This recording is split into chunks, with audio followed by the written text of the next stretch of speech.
everyone, and welcome back to the Nap Trapped podcast. How are you, Beck? I'm good, Sally. How are you? Good. We're just pretending like we haven't spent the last 45 minutes catching up and gossiping and chin wagging before we actually hit record I on know. this. I never actually know what to say. How are you? Oh my God. Anyway. Surprise! Ta-da! We're here. Yes, I always like the little chin wag we have. We do like to warm up the vocal cords for That's a it. good La while la la before la we la. record. Today's episode, let's just dive in. The 8-month Let's sleep do it. It's a good one. regression. Regressions are something that come up all the time, quite literally. The baby sleep regresses.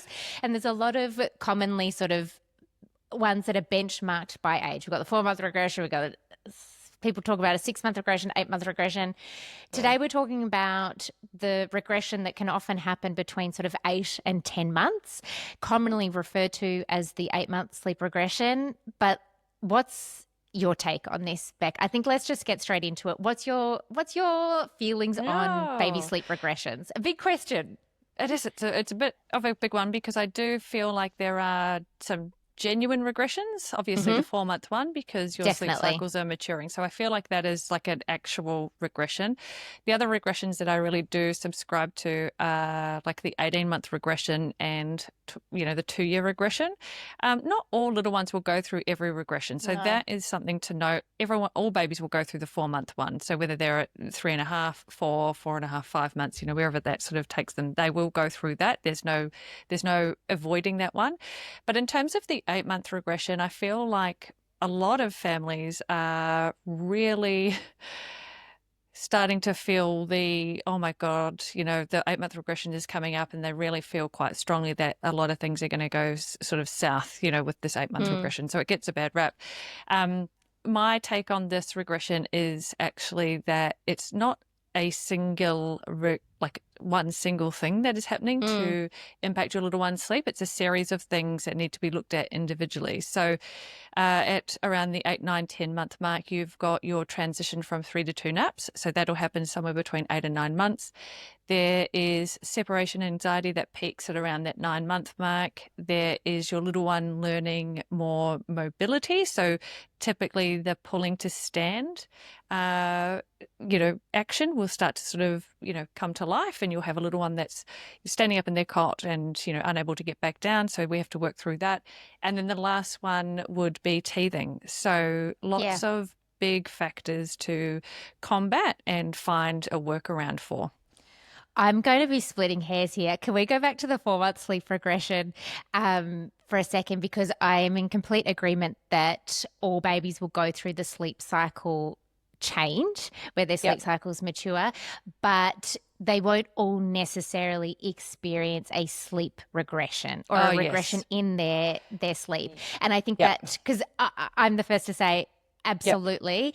I mean, my babies must have had their sleep cycles mature, but I never experienced a regression in their sleep. And similarly, all babies are going to experience learning to pull up, crawling, increased mobility, object permanence, toothy pegs growing, but whether or not and to what extent it impacts their sleep is going to be very baby dependent. But it is such a huge age of change and transition, and it's kind of can become this perfect storm of all of these things culminating in a regression, and so it gets put under this umbrella term of 8-month sleep regression. Yes, I agree. And you're exactly right. Like the 4-month regression, the cycles will change. And I'll bang on about it again. But not every little one will have a regression as such. So in terms of the 8-month regression, and like you need to sort of work on sort of doing your own super sleuth work in terms of what is it that you are experiencing. So if you find yourself, oh my goodness, sleep was, looking quite schmick up until around this point, and then sleep is starting to take a bit of a nosedive, have a little deep dive into what's going on around you and trying to sort of figure out exactly what it might be that is triggering the sleep challenges. The first thing to sort of look at would be your nap structure and sort of definitely. and whether you're still on a still on a 3-nap schedule, or you've moved to a 2-nap schedule. Ordinarily, when you are moving to a 2-nap schedule, it's going to be somewhere between 8 and 9 months. There is a bit of a big change in terms of the spread of sleep or distribution of sleep over the course of the day. And when you are moving to a 2-nap schedule, even though you might absolutely nail your naps, your new feed times, the solids, and your bedtime is hunky-dory, you may experience some little night blips as your little one becomes more accustomed to the sleep pressure that they're going into bed with. So it's a new wake window, and they need to be able to start adjusting to that. So there can be a few little blips or hairy moments over the course of the night that just may like impact. a mini dose of jet lag. Yeah, absolutely. Just their little body clock changes. And if you haven't already, the very first episode of our Nap Trapped podcast is all about holding on to 3 naps for as long as possible so that you do have as smooth a transition as possible. So if you haven't already, I highly recommend going back to listening to that one, because when you then hit 8 months, then you'll be able to rule out, okay, this isn't happening because of a wonky schedule. Yeah, exactly right. The next thing to consider is teething. And so there is no getting out of teething. Your little one is going to pop new little toothy pegs all the time. And some will be more impacted than others with teething. I'm a bit of a tough crowd when it comes to teething and sleep, purely because and look, there is research that backs this, that, I mean, teething happens for years. And so what I find is that if a baby may already be struggling with sleep and they're already likely to wake out of a sleep cycle and look for help. If there's then another added layer of discomfort, I'm not saying that toothy pegs don't hurt, and some absolutely teeth harder and, get a whole grill at once, as opposed to just like one polite tooth every couple of months.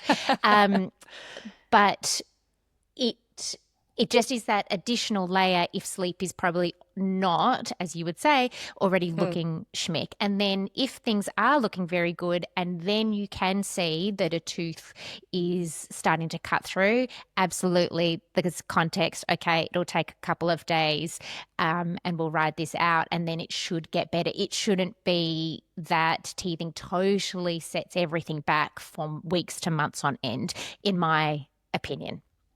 I absolutely agree. I feel like you hit the nail on the head when you mentioned that if your little one isn't sleeping well to begin with, then the teeth issue is probably going to impact a little more. And that's usually because when little ones are going to bed, if they're not the most well-rested little one in the world, they're going to go in with elevated levels of cortisol, which is the stress hormone. So not stress in the way that you and I would feel stress, but it's more so that they're on a second wind. And so quite often, anything can wake them. Like it can just be, so if there's a little bit of discomfort, a well-rested baby may be able to sort of breeze through and just keep connecting sleep cycles and so forth. But if for a little one who is just slightly overtired and they've got a little bit of cortisol, then a little, niggle or nudge or some sort of discomfort is going to sort of impact them a little bit more, and then they tend to wake a little bit more easily as well. So how we sort of navigate through teething is... what do you recommend to your families? If there is like signs, obvious signs through the day, so teething signs, red rosy cheeks, maybe they've got a runny bum, all those sort of classic symptoms, chewing on things, lots of drool.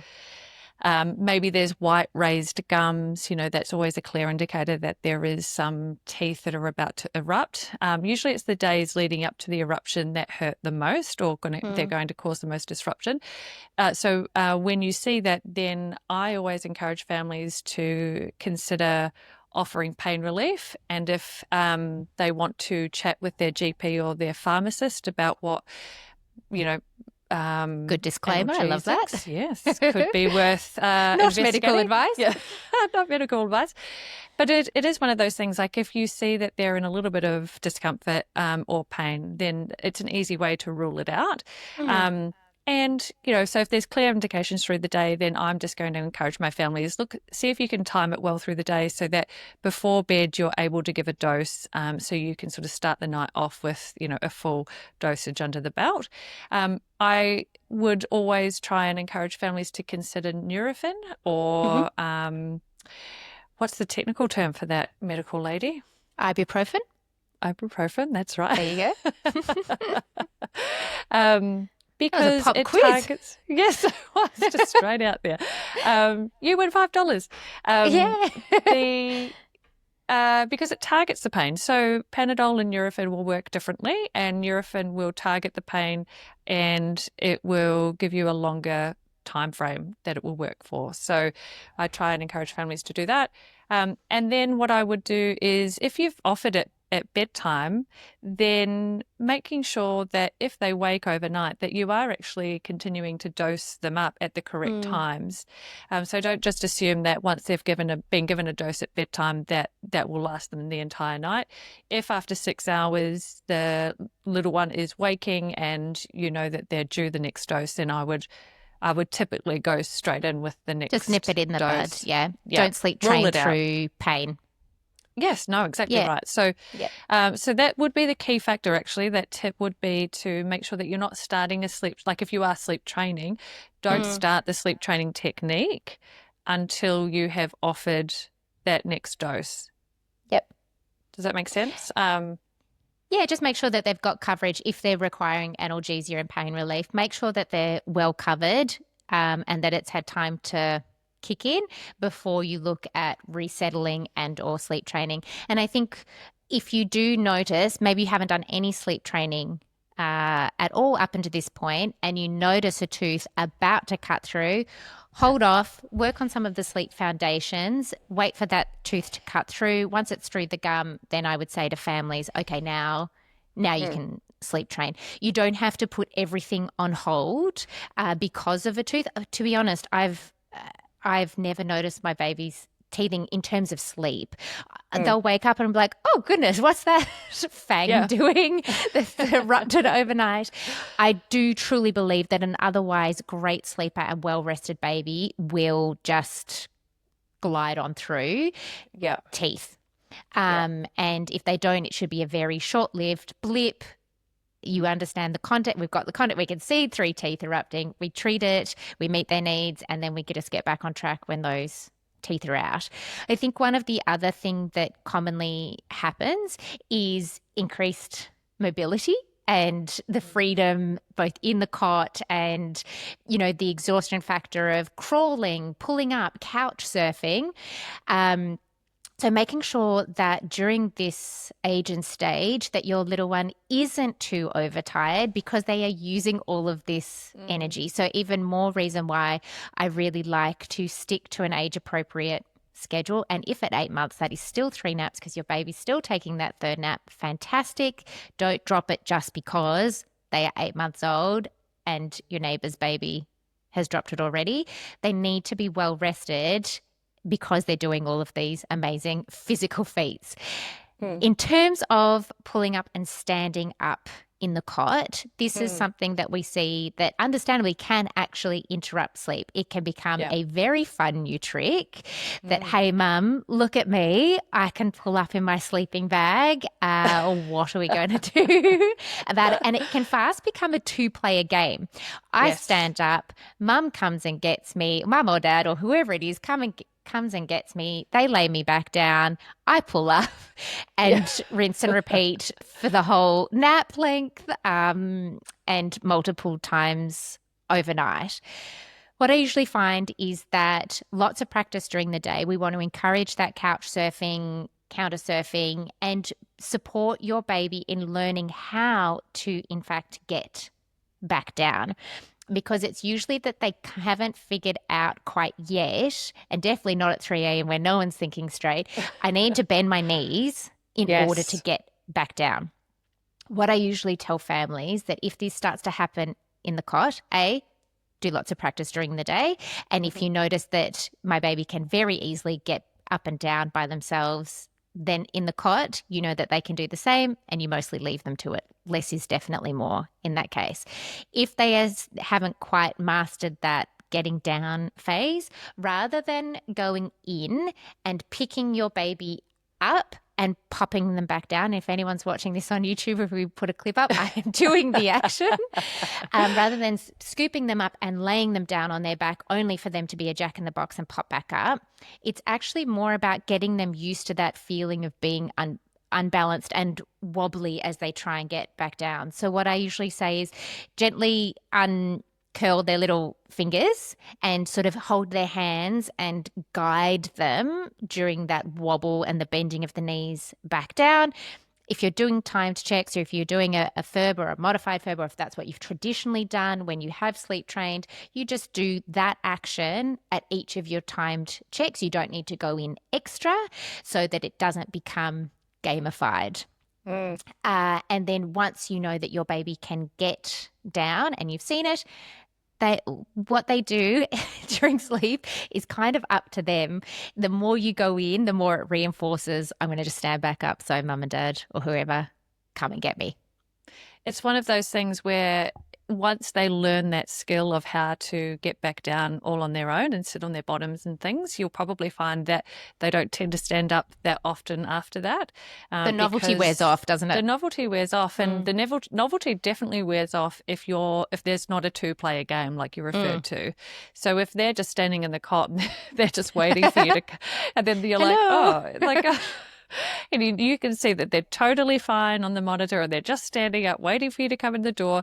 Once they realize that they can actually put themselves back on their bottoms and take themselves off to sleep, then that's when you find that game is just sort of over and done with, and it's something that you don't really have to navigate your way through again. But it is an intense, focused time frame. Like I would say that from the time that your little one learns to pull to stand to when you're able just to let them stand in the cot and then sit themselves back down is probably something like 10 to 14 days. So you do want to make sure that you are spending focused time on that and that you're not sort of doing it in dribs and drabs, because the faster they learn how to do this for themselves, the easier it is for you to get back on track, for sure.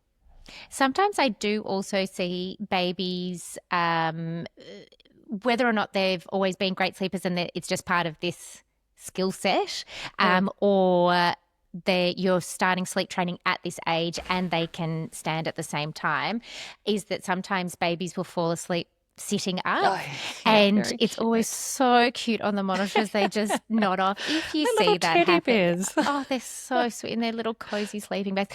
Yes. You just go in and lie them down. It usually happens if it's part of the first couple of nights of sleep training ever. It's usually the first night or two maximum, and then they've totally figured out, I just lie on my tummy or I roll over or do whatever I do to drift off to sleep. But some babies, especially with this new skill, do sit up and nod off. And so if you see that, just go in and lie that beautiful baby down. And again, that is very short-lived. And I always love seeing it on the monitor. It's just so cute. I know, it's so beautiful. You forget those little moments so quickly, in terms of from, the tough, the tough start to learning how to sit back down, and then that little moment of cuteness. And then, 17 years later, like myself, you sort of forget that well, isn't that the beauty of this job? Happened. We get to relive it for all of the families that we work with, but we have the added benefit of knowing how good is it on the other side, that these things are short-lived, that there's sleep light at the end of the tunnel, that it'll all be okay, and then we get to enjoy those sweet little baby moments. I know. With our families. The other thing I want to touch on, what were you going to say?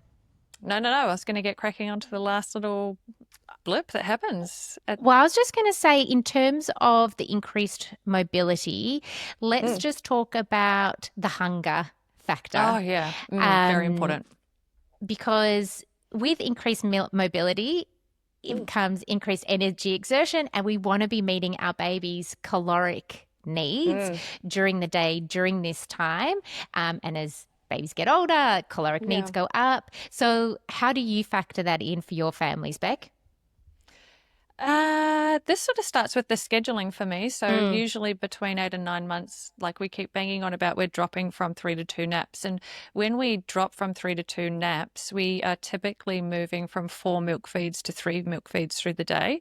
The reason for that is exactly how you were mentioning before. Our little ones are now exerting a lot more energy, and now we need to keep backing them up with, extra calories. And to do that, we pull the 11 o'clock milk feed out of the mix so that we can start really ramping their appetite up for a really big lunch. We put a lot of protein and carbs into the mix at lunch. So we start upping the volume in terms of how much our little ones are eating. And then we are shifting those milk feeds a little. So we are still always having 2 milk feeds in the second half of the day, but we're spacing them so that we can get a really great appetite for solids back into the mix. And then that also leads into a really great dinner time, adding protein in if we are sort of moving away from more of a carb-based evening meal, which we do in the early days. But yeah, we are always sort of manipulating the day in terms of where we're putting solids, how much we're offering, and milk as an accompaniment to the solids as well. So we're always making sure that we're getting at least 3 complete milk feeds through the day. So big appetite for the milk feeds, that we're not, that those milk feeds aren't being impacted by the solids, but we are always increasing the amount of solids our little ones are having at that particular time. What I might do is pop in the show notes because I'm aware that if I read out a schedule, it can sound just like a whole lot of numbers being thrown at you. Yeah. So we'll pop a couple of example schedules for this 8, 9, 10 month period for Mm-hmm. anyone that's interested, just as a starting point in the show notes, so that you have some numbers to match what we're talking about and where we would put milk and solids in the I way that think we you'll work. find that when you listen to these episodes, how we really feel like having a really great schedule is so impactful for Mm, little ones, and how they are able to manage their naps more easily, and how they manage their nights, and how it builds confidence around, families in terms of how they manage their nights as well. I think absolutely. we do get a little excited about schedules and the way that we sort of time everything to make sure it's all Totally. But optimized. it gives parents, I think, something tangible to work Yes. towards. There's Mm, no tears mm, involved with a schedule, which is one of the main things that we're always trying to minimize. But I mm. think what you touched on is the confidence aspect for parents. This is something I was talking about with a family on a consult yesterday, is that the checklist that I know that we all go through as Mm. parents come bedtime, even if you have had a great sleep at, your Yeah. baby's now 9 months and you're hitting what feels like this 8 month sleep regression. You're noticing all of these physical Yeah. and mental developments and leaps and all of those things. And you're getting overnight wakings, you're getting bedtime battles, you're getting early, whatever it is all the things that go through our mind, even the minds of sleep consultants when it's our own Mm. babies. Have I fed them enough? Is this because the last wake window was too short? Are they too cold? Are they too hot? Was their second nap too long? Did I not do dot, dot, dot, dot, dot, dot, dot? All of Mm. these things that race through our mind. So I think what we one of the main desires and goals for us as your sleep consultants is that come bedtime and come these overnight blips, you don't have to go through that checklist. You can do a very quick run through and say, yep, my baby's had these 3 great milk feeds. We've had protein at lunchtime. We've had protein at dinner. Yeah. They've had 2 or 3 well-timed naps. We've done our beautiful bedtime routine. This makes sense. There's a lot going on for my baby during this age and stage. My job here is to be consistent. Oh, I can see a tooth. I'm going to meet their needs in terms of pain relief Yes. if appropriate. And then my job is to hold steady and guide them through this. I don't need to add in variables. I don't need to suddenly bring them to my bed unless that's what I'm wanting, because all of that it's a bit of Pandora's box. Like Yes, we open a totally. can of worms and then it's like, okay, how do we get back with an older baby to that great sleep? So we just review the foundations always. And then the parent's job is just to be confident and clear about what happens overnight and meet their baby's needs if and when needed reactively, rather than like, oh my goodness, 8 month sleep Mm. regression. How am I going Exactly. to survive? And that's exactly how you can pinpoint what is happening during that time frame. So like you said, well rested, it's not a nap transition issue overnight. Is my little one sort of showing some teething signs? Yes. Okay, well let's sort that out.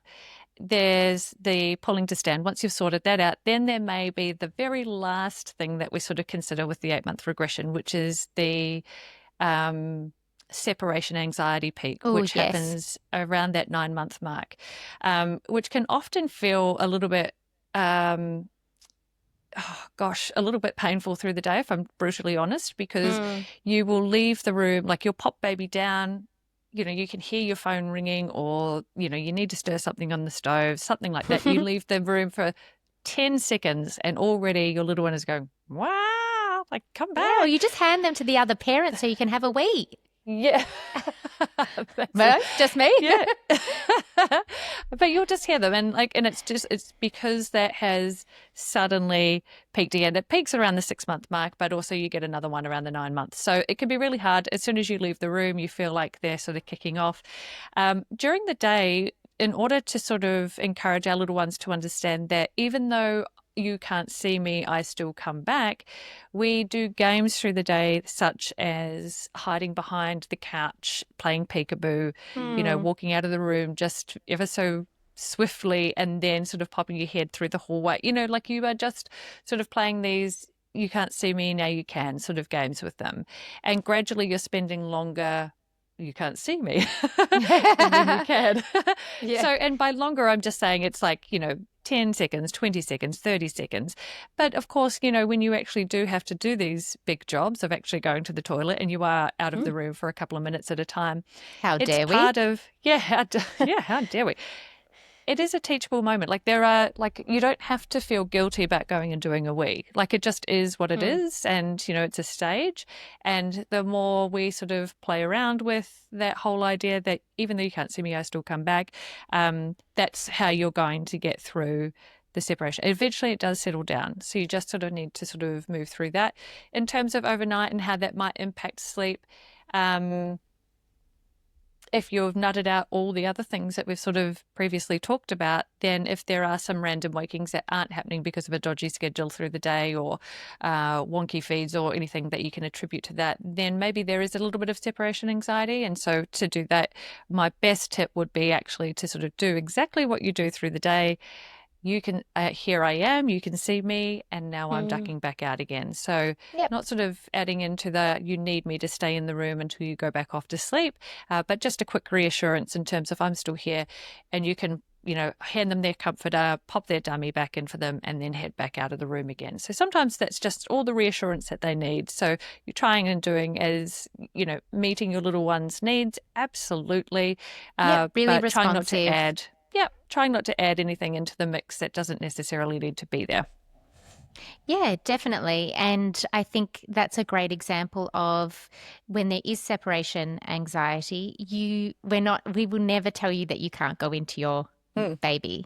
What we would encourage is, as you said, having a teachable moment during the day, and again, just following through and remaining consistent overnight so that there's not something extra that is worth waking up for, like, oh, now mum does sit next to me all night long, when that's not something you may be wanting to carry on with for the next however many months. Sometimes at around this age, I do suggest to parents, and look, it is a very personal decision, is whether or not their baby will in fact sleep better in their own space. So if an 8-month-old, 9-month-old, 10-month-old baby is very aware of mum or dad or any parent or guardian in the same sleeping space with them, then that can also be a cause of stimulation and fun and games, and babies will often do better in their own space. Now, I know that the Red Nose guidelines here in Australia recommend room sharing for 6 to 12 months. They are guidelines, and so I often just flag it for families if they feel comfortable that this can be an option if they find that my baby's just waking to see me just and play with me at 2 a.m. then I would definitely be flagging that as something to consider, or at least moving their cot as far away as possible. Yeah, absolutely. It's that whole thing that once they realize they can pull to stand and sort of wave and grab your attention in multiple ways, it can be very stimulating for little ones. And then obviously you're in the same room listening to it all unfold. It can be very difficult to ignore. And very easy to over respond, and then Yes. it all starts to snowball. Exactly. The other thing that I think is worth mentioning, we might have even touched on this on another episode, but sometimes when babies do learn to stand and pull up, that is usually a signal to me that a lot of hands-on settling techniques, such as pick up, put down, or even shush pat, Yep. are no longer productive or no longer effective. A lot of babies outgrow it a little bit earlier, but once they can stand up, again, it does become a two-player game. If your technique up until that point was pick up until calm, shush back down, then it no longer works. No, because when it standing tends up. to then become I stand up, you lay me down, I stand up, you lay me down. Yeah. And it becomes far too stimulating. There's nothing being achieved in that moment. No. And and shush pat as well. It's very you Well, I can't don't know if you've hold your tried. It's baby very down. hard to pat a standing to pat a standing baby. So, but if we talk about if you're doing something like a quick timed check and, even meeting your baby's needs in terms of separation anxiety, and you're just doing a quick little check-in, I sometimes just pat the mattress instead of trying to pat a baby. I just pat the mattress a couple of times and say my sleepy phrase just to say, hey, this is where you're meant to go, and still create that pattern. You've had your 5 or 10 seconds in there, and then out you go. Yeah, absolutely. So yeah, I think definitely some techniques have their shelf life. Usually by that stage, that's when it's done and dusted for us. So I think all of that to say, regressions happen to the best of sleepers. We've got sickness, travel, teeth. There is a lot going on in that 8 to 10 month stage. And so there is commonly a regression in sleep for a lot of babies, not all babies, and it's not always as significant as it is for others.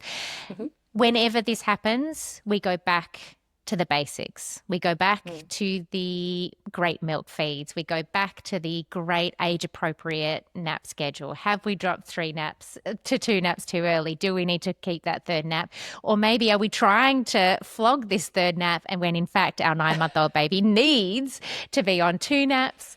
Really overcorrected after listening to our podcast episode. Is this a matter of standing up, pulling up, some overtiredness due to all of these physical milestones? Get everything looking tidy, and then just guide your baby consistently and confidently through with a great technique that's really responsive.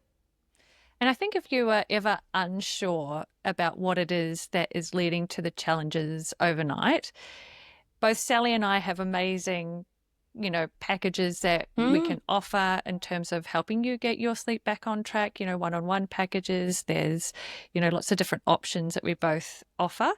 So please don't hesitate in reaching out to us and figuring out what would suit you best and get you back on track. There's nothing like having a fresh, well-rested pair of eyes take a look at the schedule and say, bingo. That's it. And this is what you can do about it, because I absolutely appreciate you can have watched all of our reels, watched all of our TikToks, tuned into all of these episodes, and you can understand, but it's the actually following through at 2 a.m. and trying to piece it all together that can be really tricky, especially when sleep deprived. So absolutely do not hesitate to reach out to us for help. That is exactly what we are here for, regardless of the age and the regression. Oh, yeah, absolutely. This is what we do. Okay, well, I think that pretty much sums it up for this age and stage and what we will refer to as the 8-month sleep regression. Yep. But it's nothing to fear. Your baby may never go through it. Just keep on keeping them. Keep on keeping on. You'll be fine. All right. Well, we will see you on the next episode of Nap Trapped, unless we see you in our DMs before, and we are more than happy to help. Excellent. Until next time, Nap Trappers, we'll see you soon. Bye.